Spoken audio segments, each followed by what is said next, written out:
Hi, everyone, and welcome to this episode of Waynesboro at Work, where we interview business leaders and entrepreneurs to learn more about their business stories, the origins of their business, and a little bit of everything in between. We have a great, fun episode for you, and I'm so excited to introduce our guests, but their titles are so unique that I'm actually going to let them introduce themselves. So, guys, kick it off. Hi, I'm Jonathan Steck, and my title is the color commander for Skylark Hammocks because I'm in charge of all the tie-dyeing and the colors for all our hammocks that you'll see. Hi, I'm Seth Blanchard. My official title is the Executive Director of the Thread Injector, and that's because I sew all of our hammocks. So it's using my context clues and also visiting your website.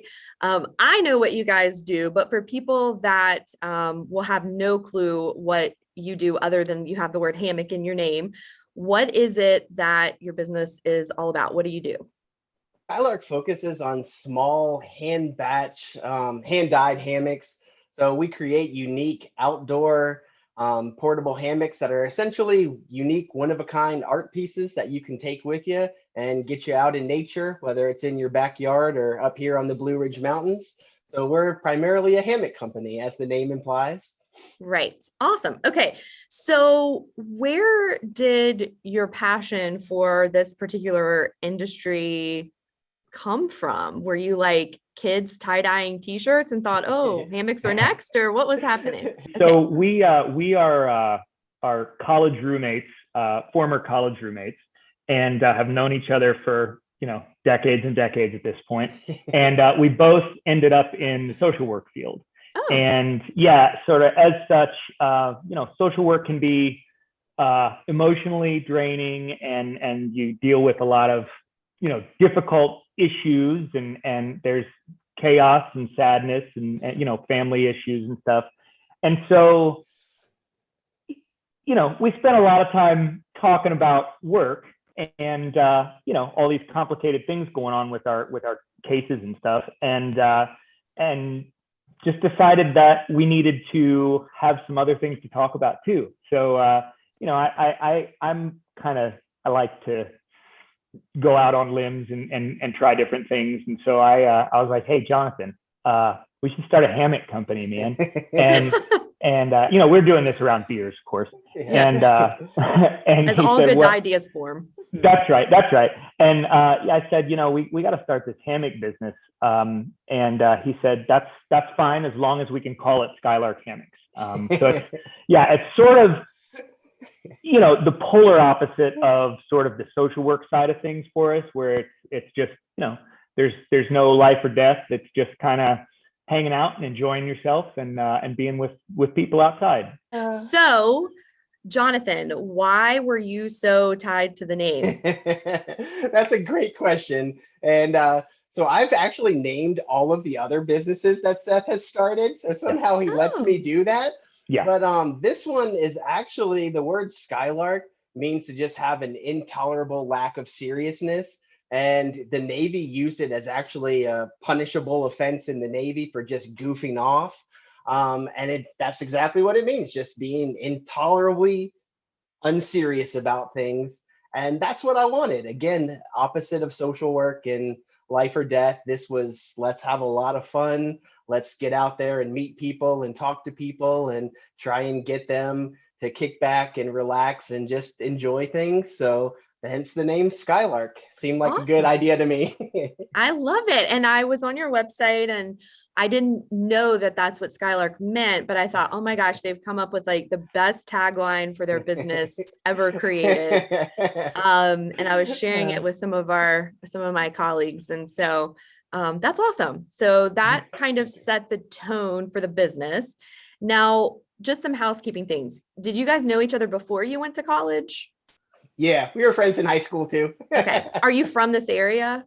Yes. Yes, we both are. Okay. Where did you go to college?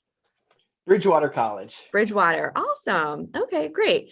Okay. So you kind of come up with this idea, and, I have a theory that a lot of good ideas like die in college dorm rooms and basements and garages. Mm-hmm. So what was I've got the a path? list of all the dead ones too. Yeah, exactly. We have like graveyards of That's great right. ideas. That's right. So how did you, you're around beers and you're talking about this idea, but how did you actually get the momentum to bring it to fruition? What are some of the like milestones along the way? I conned him into, raising the startup capital, and Okay. then we spent the startup capital, and then he was in until, Then because he had nowhere of else that. to go. That's right. Yeah. Had to rope him in financially first. Got Yeah, you. pretty much. So I took on some extra responsibilities at work, in my social work job, and got a stipend for that. And I just told my wife, Caitlin, I think I'm going to just take this money. It's never going to see the bank account, and it's going to go ahead and go to Seth, and we're going to start a business. And she was only mildly terrified of that. And so it worked out. Wow, there you go. Yes, mild terror Yeah. is good. Um, Yeah. so why hammocks? Like you could do a lot of things that are not, are kind of have a chill vibe about them, but why hammocks? Mm-hmm.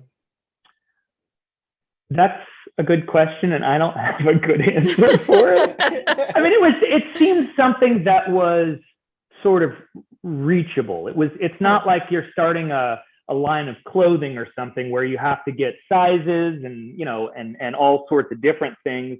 We could start with a fairly limited number of products and still have a viable business. And they were, as a nylon camping hammock goes, it's pretty singular. It's just, it's its own thing, right? And it doesn't need anything else. So it was a sort of a simple product to bring to market potentially. Okay, gotcha. As an idea. Right. So where did the tie-dye come in? So that was, I would say, one of our major milestones is first we started out and we were wholesaling and partnering with another company who would produce, and then we would add our logo to it and customize it a little bit, but essentially someone else was producing the product for us. And we kind of sat around and had a conversation and said, kind of arrogantly, hey, I think we could do this better. We could take over and we could make these our own, customize the things that we're hearing from customers that they want in terms of the length of the hammock, the width of the hammock. And then when we started looking at sourcing fabric and it came in, white rolls, we thought, this would be really more unique in just our style if we tie-dyed them and made them, each one kind of an individual piece of artwork. So Awesome. hence the idea was born. We'll make them ourselves and we'll tie-dye them ourselves. Yeah. Gotcha. And there's a lot of hammock companies. I mean, there's a lot of all kinds of different outdoor product companies. And so, obviously they're gorgeous. And I do think like that's my favorite part is that each individual hammock, because Jonathan tie-dyes each of them. So there are shared colors, but like each hammock we sell is one and only. Mm-hmm. And it was sort of another way to differentiate ourselves too, because you're never gonna beat people on prices necessarily. People come to us and say, well, I can get this cheaper somewhere else, and it's like, well, you can't get the tie-dye ones cheaper, right? Like you may get something that looks like a solid hammock, but you're never gonna see this hammock again. Yes. And so that was a way to reel people in and have them like fully understand. It's the version of that is you're not going to find this anywhere else. You cannot, right? And so that sort of helped spur that momentum as well. Gotcha. So the things that you guys are saying seem like very, very smart decisions that some people struggle with and never come up with answers for. So are you guys just that brilliant, or where did this mindset come from? That's it. I mean, were you guys like doing lemonade stands when you were kids and like marketing them? Like what is happening here? So we also listen to some other fun podcasts about startups and how people built their businesses, aka how I built this. And a lot of it is just trial and error. There is that, luck versus hard work question. And my answer is usually both, but a lot of dumb luck for us and realizing, hey, we're going to try this. We're going to give this a shot. and we're, small, flexible, nimble enough that if it doesn't work out, we're going to turn around and try the next idea and see Yeah. how that works. And, we've gotten great advice from local business owners. Tommy and Kevin down at the Fly Shop have been great, worked with us. Bart at Basic City, KW from Mountain Laurel. I mean, just lots of local companies. Dalton Ford from Ford Design Company have been great to partner with and kind of shoot us in the right directions. Right. Great. Well, it's always good to have community around you. I know that they talk about like the entrepreneur ecosystem, and with entrepreneurs, you can feel like you're on an island alone a lot of the time, but plugging into, those other resources and contacts can really make the difference. So that's awesome that you guys did that. So were you guys like, I'm trying to get at, were you guys like hammock connoisseurs before this? Were you like outdoorsy people and you're like, oh my gosh, we need, more hammocks? Or was it just like an idea you pulled out of the air? So I'm always outside as often as possible. I bike, climb. We do a lot of hiking, swimming. We're outside people as much as possible.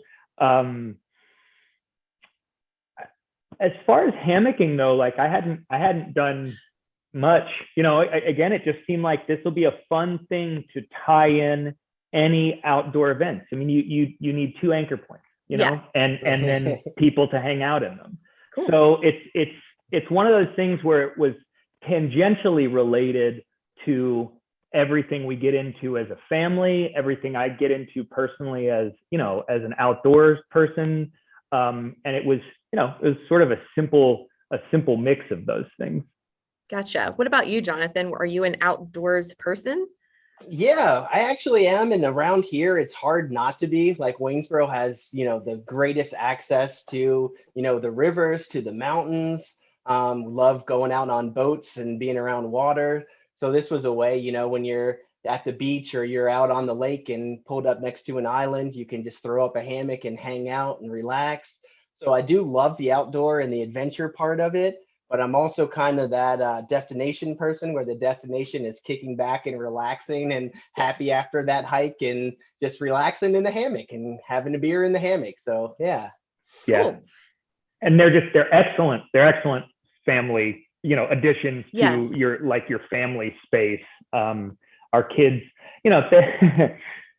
adults relax in them and kids swing in them is kind of how it works. But they're just fun to have around in any capacity after, adventures, or honestly inside too. We hang them inside too. I don't want to lie to you.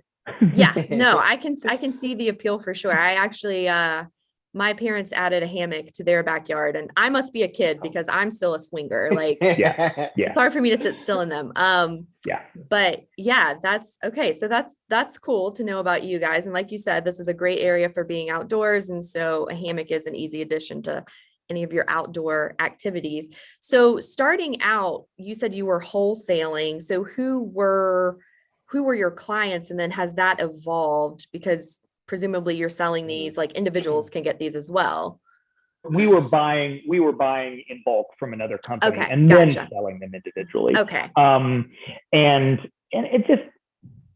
it's not your own, even if you go out and you're doing the marketing. I mean, it is your own. I don't want to say that. Sure. But it adds a lot of constraints to your business because there's amounts that you have to purchase in order to get sort of desired additions or configurations, and it takes away from the margin that you can make in general, and it just wasn't as fun. We kind of felt like, well, yeah, we've got this brand, but we're not wholly we're not doing everything, right? Like Right. It's not our baby. We're just kind of putting a sticker on a previously made product. Gotcha. It did change our customer base a little bit because we started out and, you're able to kind of market and not totally compete with that Amazon and Walmart level, but you kind of start and it's a basic entry level. And we kind of figured out, hey, we could make some changes to this product, customize it, make it more durable, make it more comfortable, make it look better, just a lot of things that we could tweak to make it more user-friendly, more comfortable to sleep in, instead of just, hey, this is a backyard hammock where you can, spend 20 minutes in. No, Right. this is a legit lightweight camping product that you can throw in your backpack with you Yeah. and take out and stay in overnight. So Yeah. once we started making it and reconfiguring it, I think it did change that the customers who might be interested in it, where Yeah. it does cost a little bit more, but here's why it costs a little bit more. And that's kind of one of our favorite things when we're at shows, is to just demo, hey, here's how the hammock works. Here's why we built our suspension like this. Here's why the bags on our hammock are designed the way that they are. And when you can explain that and show that to customers and show them the value in it, I think that's a big added bonus for us, and the pride of saying, yeah, I dyed that, I made that, and he sewed that. Yeah. You're looking at everybody that produced that. Yeah. Yes. Yeah. Yes. So I want to get into some of the details about the hammocks, but first I'm dying to ask, how long does it take to do the tie-dyeing process? And were you a natural tie-dye person, or you just thought, okay, I can figure this out? So luckily for me, my parents are two of the most artsy fartsy Oh, people that good. you'll meet, and are really into pretty much anything. So I grew up at craft shows with my parents selling pretty much anything that they can envision with their mind. My parents can either paint it, make it out of clay, make it out of wood, and have done so for the last, 40 years. So I kind of come from a family where it's like, oh yeah, you just get your hands dirty and you see what it looks like. So I told Seth, I was a little nervous at first. I was like, well, if we're going to make these, I see your role and you're going to sew them. And, Seth is very detail oriented and very precise and throws down perfect stitches and is very, not obsessive compulsive, but Maybe a close to little. that and getting Yeah, things maybe a little. getting things perfect.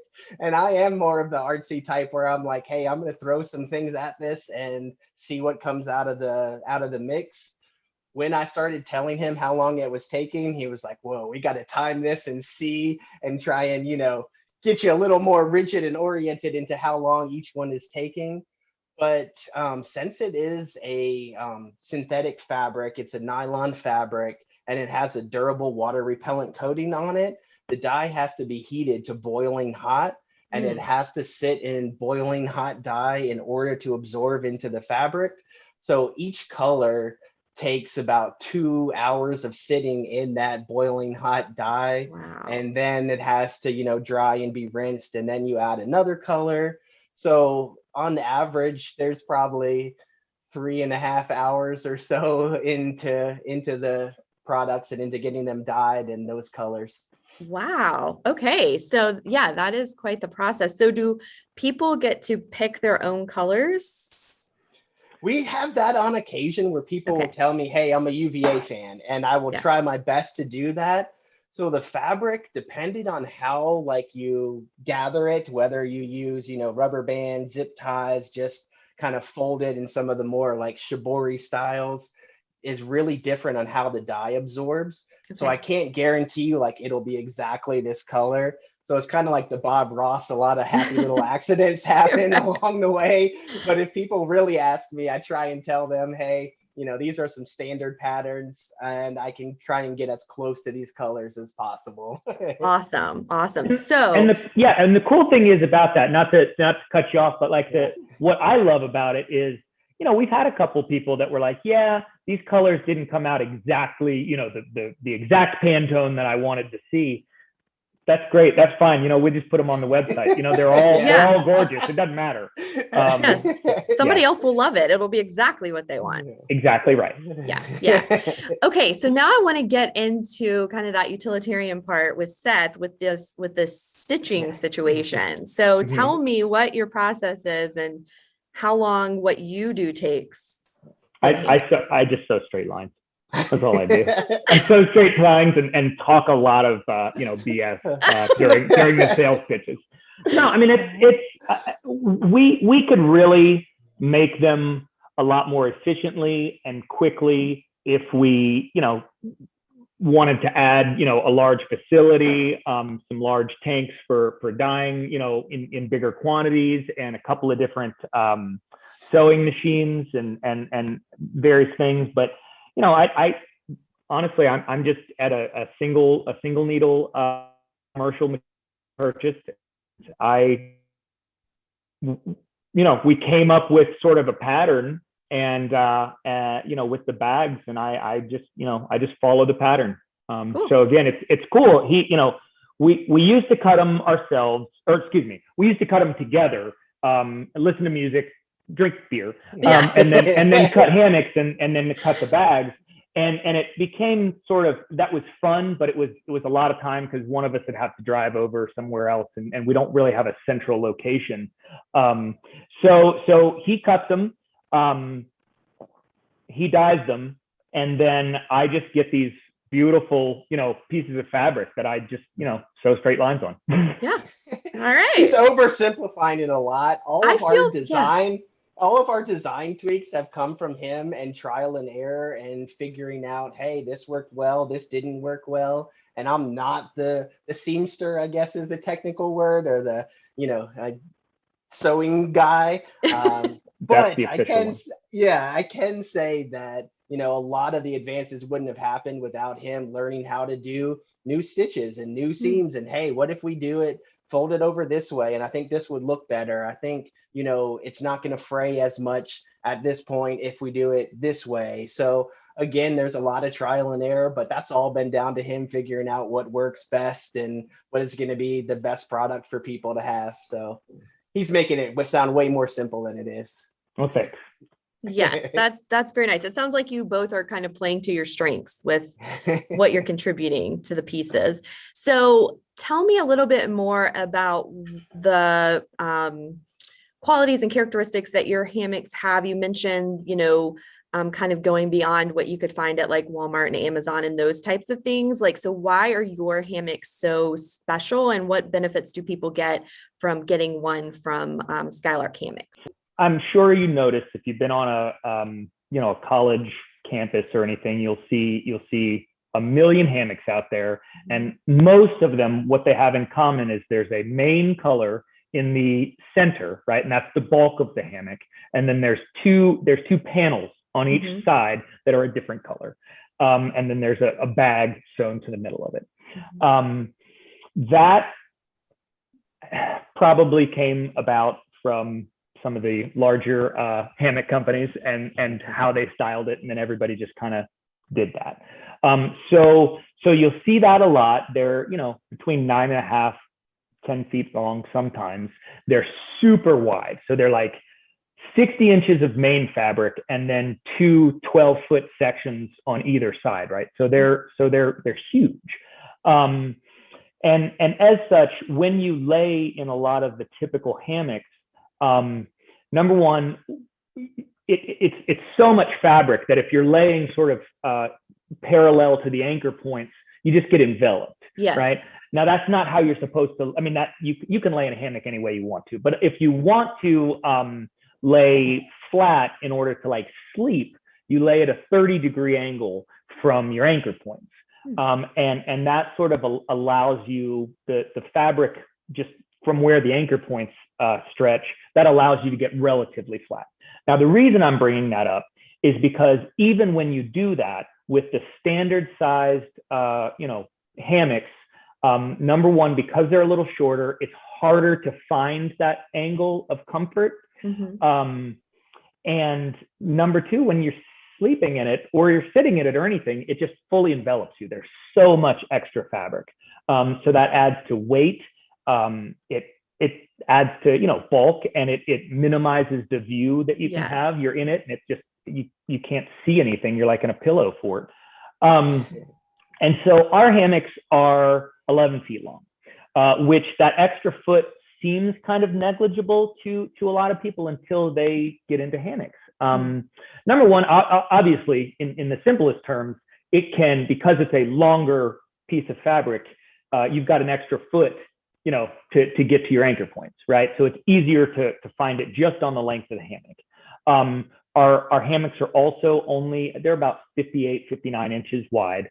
So when you lay in it at that 30-degree angle, you don't have overlap. You don't have any extra fabric. So they're lighter in weight. They're 14 ounces versus our other ones were about 20 ounces with the tri-panel look. And again, for taller people, I don't know how taller people would sleep in a 9-foot hammock, because you just can't, you just can't find that nice sweet spot. Yeah. Okay, well, those are all great benefits. And as you're talking, I'm thinking like, I've like laid in hammocks completely wrong my whole entire life. And like, I'm actually not supposed to feel like I'm the filling of a burrito. Like, Yeah. like, okay. We do a lot of on-site customer training, yes. in sort of understanding, because we get a lot of people. In fact, I joke around with Jonathan that we should keep track of. They're not excuses necessarily. People don't have to buy our hammocks, but right, maybe misunderstandings. And so a lot of people will come to us and say, well, I can't sleep in a hammock because I can't sleep like a banana. Yeah. And so we have to physically, we've got one tied up in our tent to show people, and we have to physically show them. If I pull here and he pulls there, the fabric just becomes flat. So at a 30-degree angle. And just talk through them, through how you sleep. It's kind of like riding a bike in that you have to invest a little bit of thought and time in understanding sort of a basic setup. A nylon camping hammock is not designed to be super taut like a rope hammock is.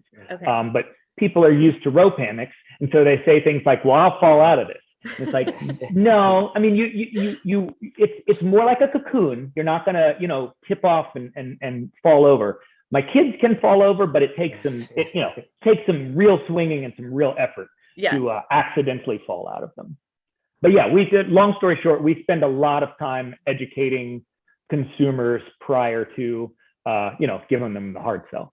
Okay, that's good, because I'm with you there. I prior to this conversation, now know that I had a lot of misconceptions about hammocks. And one of the things that you mentioned that was like a light bulb going off for me is a hammock like that, where I don't have to fight to get the view, because I feel like I'm like having to push down on the sides to like see out. And it's this whole situation. So that actually sounds way better than any hammock I've ever been in. So I need you also, I know that you may not have signed up for this when you signed up for the podcast, but I need you to settle a family debate. Oh no. And this came when my parents together decided to try to hang the hammock in their backyard. And my mother wanted it much higher off the ground. And my father said, no, it needs to be close to the ground. So is there a proper height that you should be hanging your hammock? And one of my parents is going to love you, and the other one I'll try to hold them back. We can make them kind of both happy. Okay. Jonathan, go ahead, Jonathan. I'm going to defer this one to you. It's like totally your wheelhouse. So when we were getting into some of this stuff, again, we came into this as with such a lack of knowledge about proper hammocking stuff. It's really smart to invest time and money in a business with which you know nothing about. So they're both a little right. Like, I usually suggest 18 inches off the ground. And the reason is because you definitely do not want it to ever hit the ground. We make durable hammocks. Hammocks in general are fairly durable, but people sort of forget, hey, this is also a piece of fabric. So if you're swinging around and going crazy and you bump into a rock on the ground, you could put a hole in a hammock. Okay. The other sort of common sense tactic that I always tell people is just in general, not for our hammocks specifically. In general, you never want to hang a hammock farther than you're comfortable falling. Okay. Exactly. Yeah. I mean, it's one of those things. You see cool pictures, and we've done cool pictures where you're way up in a tree, or you're over a waterfall or some silliness. We don't necessarily recommend doing that because again, we don't anticipate things happening with anybody outdoors, but you want to have common sense with these things. So, Right. 30-degree angle. So you get your fingers like this, right?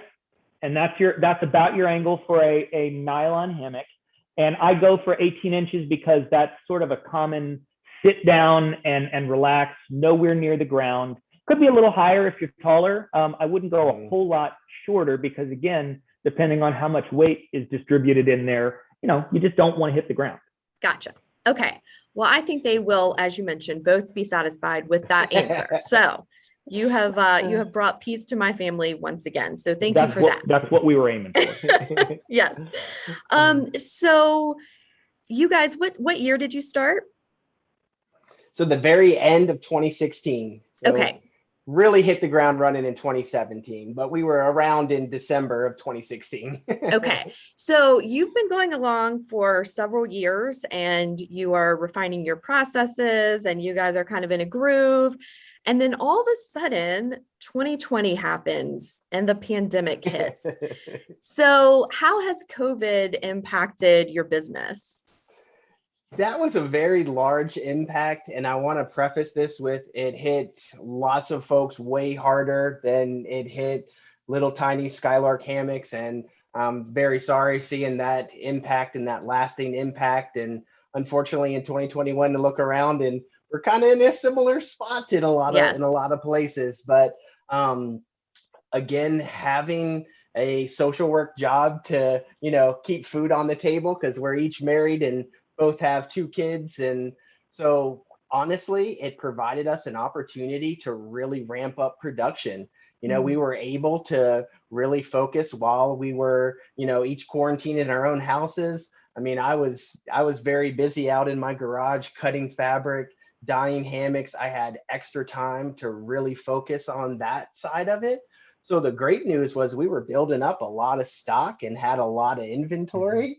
The bad news is there's no shows, there's no music festivals to go and sell them at. There's no, going into stores and asking people, hey, do you want to carry our line of hammocks? It's, everything is kind of ground to a halt with that aspect of it. But we were also lucky to have a website and to be able to ship. So we were able to try and market to customers who were online, and a lot of folks who were in their house realized, hey, maybe a hammock would be something good to do out in the backyard and help keep the kids busy. So I feel like we had less of an impact than a lot of local businesses, which I'm really grateful for. But we did lose a lot. We missed a lot of really good shows for us that, some of our main sources of income are being out at music festivals, just local craft fairs. Some of those opportunities were lost to us, but overall, I would say we fared pretty well. Yeah, well, that's definitely good to hear. I know that I was curious about that, if the fact that people were indoor or, at home. I know a lot of outdoor companies kind of actually saw some uptick because people were like, well, we've got to shelter in place essentially, and we need to be outdoors some of the time at least. So that's interesting to hear. How far away have you shipped your hammocks? We've had a couple that have contacted us like internationally and wanted to try and have hammocks shipped there. Every once in a while, we'll both, text each other, hey, there's this person out in Colorado. There's this person in Canada. Do you know this person? Are they family or did they randomly find, Skylark Hammocks here in, Waynesboro and Stanton? And yeah, there's a lot of random just internet traffic. I think we've sent some up to Canada. I think we've been all out on the West Coast. Yeah, nice. California and Hawaii and Hawaii. That's right. Wow. Okay, that's really cool. So you guys can just now say that you are a global hammock company, basically. Yeah, global conglomerate. Yeah, that's kind of how we look at it. I feel like that qualifies for sure. Yeah. So why is Waynesboro such a great place to do business, and what was your thought pattern in terms of choosing that? So if Seth doesn't mind, I'll take this one. Yes.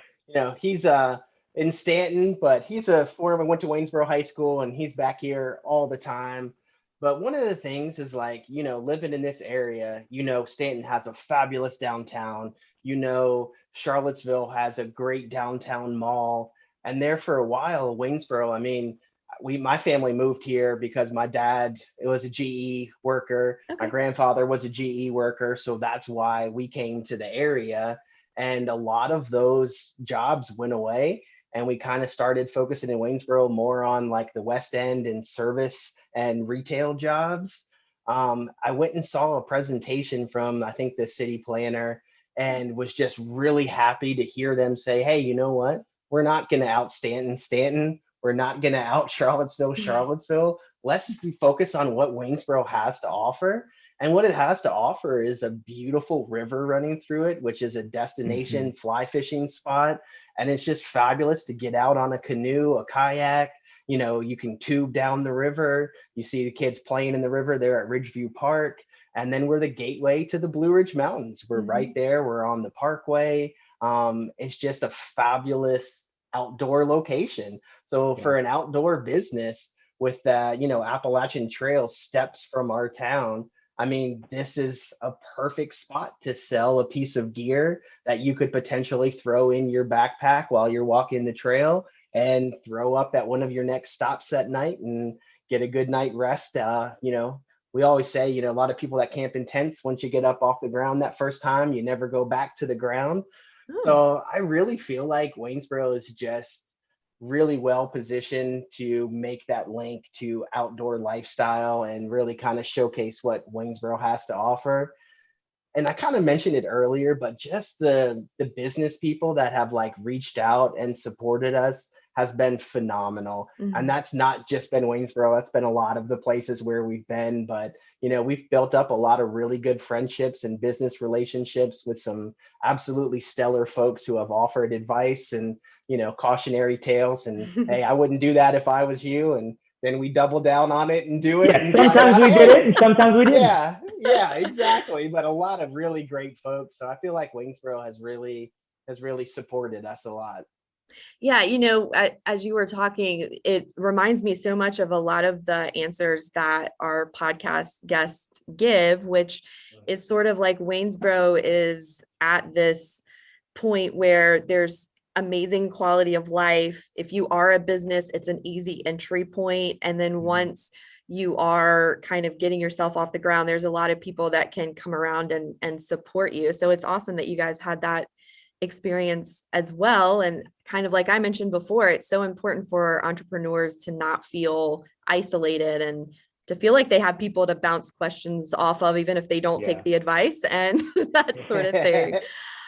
So you guys are in a partnership, and there are lots of theories. There are lots of pros and cons in the business world when it comes to, should I be in a partnership? So for people that are entering into a business in partnership with something else, what sort of advice can you give about things to do, things not to do that you've learned as you guys have been in business together? So that's kind of tough for us to answer because I don't think we ever we battle like good friends do, but yes. We just don't have a whole lot of friction on the business side. On the, it hasn't interfered or anything with the friendship side of things at all, right? I mean, I just don't think, there are a couple times where somebody's like, that was a dumb decision. Why'd you do that? And it's like, well, I mean, you agreed to it, so I don't know what to tell you. And so, that's been super nice. I don't feel like there's any stressors in that capacity. And again, it sort of also goes back to both of us having full-time jobs in addition to this, and families. This really can be looked on as just it's a business. Sure, we make money at it, but it's a passion project. Yeah. And it was built specifically for us to hang out. I mean, it's great that we sell hammocks, but honestly, just going to music festivals and hanging out and selling some stuff, that was the purpose of the business anyway. And we do also have, we have two silent partners. Both of our wives are that's the four members of the LLC. So if we ever got into trouble, we'd get straightened out by the silent partners anyway.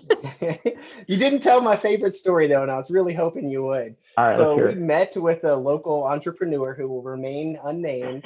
And after this guy talking to us for like 20 minutes, he looks at Seth and he's like, if I was you, I wouldn't go into business with this guy. He's Oh not my the type of guy I would go into business with. And I was like, yeah, he's got me pegged pretty well. And I'm a pretty risk averse, middle of the road.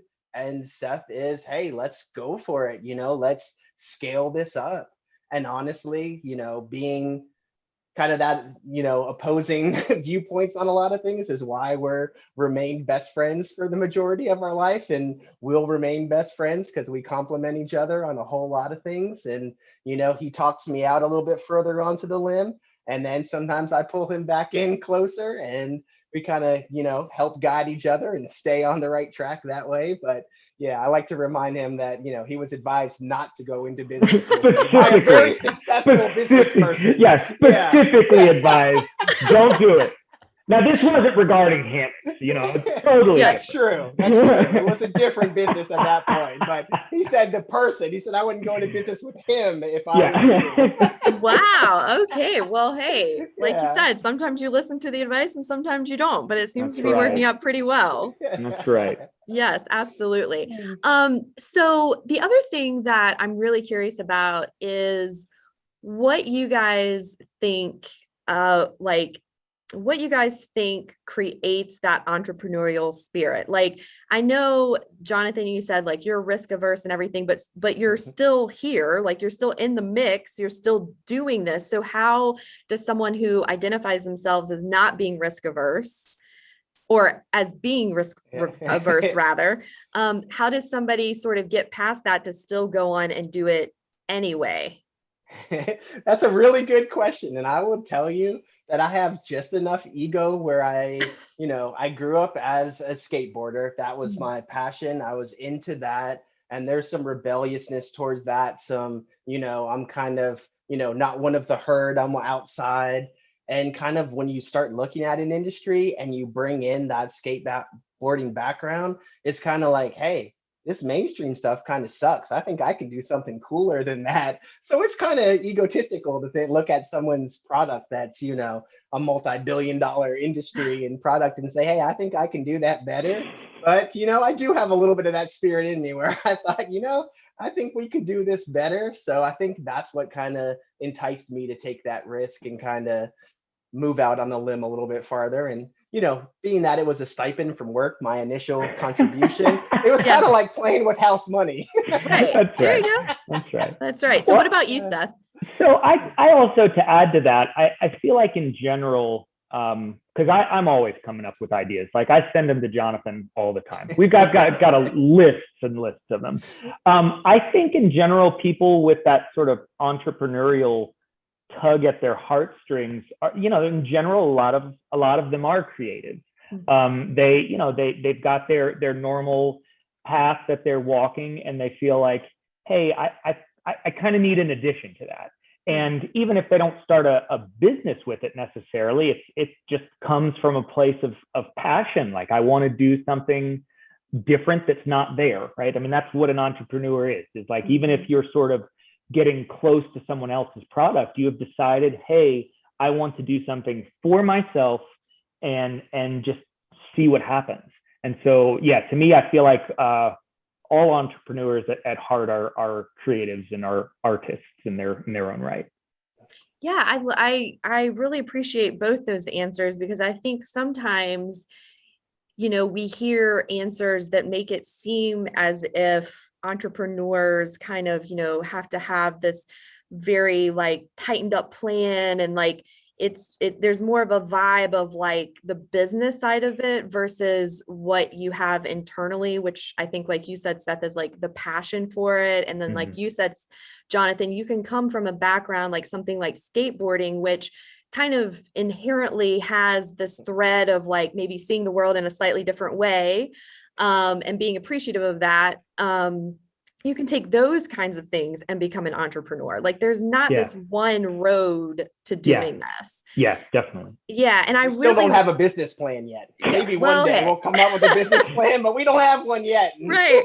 Well, that's another interesting part of your story though, because, it's almost like you guys started out, from what I'm hearing, where it was kind of like you're talking around beers and you're like kind of easy breezy about it and Mhm. seeing what develops as you go along. Right. Mhm. And Yeah. I think, and I'm kind of one of these people who is like, okay, I'm going to map out the big picture. And, it can be a real skill to be a person that can take a step and then see what the next step reveals itself to be Yeah. versus We never right. left that initial phase. Yes. Still there there. you go. Now, So I Brooke, you think, sound like a Skylarker at heart. What you're getting at is Skylarking. yeah, It is being an intolerable lack of seriousness. So when people say, "Oh, what's your business plan? What's your 5-year plan? How do you scale this up?" You see our reactions, and they're usually smiles and laughs. And hey, we're going to figure it out. We're going to get yeah. there. We're going to do some trial. We're going to do some error. We'll probably, make some wrong steps, and we'll turn around and try the next direction and see if that's a sound way to go. Absolutely. I think that's super encouraging for people that are listening that are like, maybe don't feel like they fit that typical entrepreneurial, mold. Yeah, there are many ways to approach it. So that's awesome. Absolutely. And I'm just growing up in Waynesboro. I mean, many of the folks who I think of as entrepreneurs failed many times before they got it right. And, Yeah. that is okay. And for someone who's risk averse, it is okay to try this and have it not work out and pivot and try the next thing. So I think that's one of the things that I really admire about that. The spirit of someone who's into this is, being able to pivot, being able to go back and say, hey, you know what? I wasn't right about that. That didn't play out how I thought it was going to. But what about this? Here's what I learned from the customer, and here's what I think would work. And now I'm going to go this route with it. Yeah, absolutely. I mean, I have this theory that like failure is a misguided word for learning. Like that's all it is learning. And I think some people can really take it so to heart that it makes the pivot like so incredibly difficult because they can't let go of like this thing that didn't work out. But that can then, make that moment that much more of a stumbling block, So absolutely. That's like the BlackBerry effect, right? I mean, that's why we have Apple and don't have BlackBerry anymore. That's right. Exactly. So how do people find out more about Skylark Hammocks? Just watch this over and over and over. Listen to this over and over and over. If you just go on our website, again, you're also talking to all the chief marketers of the brand, and going to the website, we've got a how to hang video. We've got our little origin story, and we're in and around. We answer emails very rapidly. That's one thing both of us are not bad about, is both having this fear of leaving people out on the lurch. We'll have weird questions and it's like, hey, we've got to answer this person today, right now. Yes. So we just reach out to us by email, reach out to us online on Facebook, Instagram. We're all the typical places. Okay, so we're in a couple local stores. So if people want to go, we're at South River Fly Shop. Okay. Probably our biggest store is High Tour Gear Exchange over in Charlottesville. And there you can go in and check out a huge array of gear, really neat, kind of recycled. Some of the gear is used and consigned. Some of it is brand new. So all of our hammocks there are brand new, but you can check out a lot of really great gear. Then like Seth said, just reach out to us. We love nothing more than just talking with folks and having conversations. Most of our best stories revolve around, meeting someone who may or may not even want a hammock. And then after the conversation, it's like, we've been friends forever, and it's like, oh, I heard all about, you redoing your car with your son. And then they both ended up buying hammocks and took them out on their first trip with the car that they had built and sent us pictures. And there's a lot of really great interactions with customers. But I think as social workers, we do our best when we're face to face with our customers and introducing you to hammocks and trying to invite you into our fold of just skylarking and goofing off. Awesome. And you also we've also got some hammocks at Wilderness Adventures, and they were great. They did a big an initial order with us that really helped us a lot. They're great people, and also we've got we put in a hammock garden at Basic City. Okay. And yeah, so back behind Basic City, if you grab your beer, they usually have our hammocks up, and we do have some for sale there as well. Okay. So they've been great to have around too. So you've gone for full circle in facilitating people coming up with their business ideas in a hammock with a beer. Correct. Yes. Yes, So you got it. if you need a good thinking spot, That's right. Basic City and the Skylark Hammocks. Yeah. That's There correct. you That's go. the best. That's the best place to demo a hammock where you don't have to buy it yet. Is you can go and try it out with Yeah. a beer and see if it's for you. Absolutely. That sounds awesome. Well, guys, thank you so much for joining me for this interview. This has been so much fun. And for our audience, if you would like to learn more about Skylark Hammocks, please visit skylarkhammocks.com. You can also learn more about entrepreneurs, business leaders, and businesses in Waynesboro by visiting growwaynesboro.com or waynesborobusiness.com. You can keep up with the podcast by subscribing to the Visit Waynesboro YouTube channel or subscribing to the podcast on Spotify. Thank you so much for listening. Please join us again.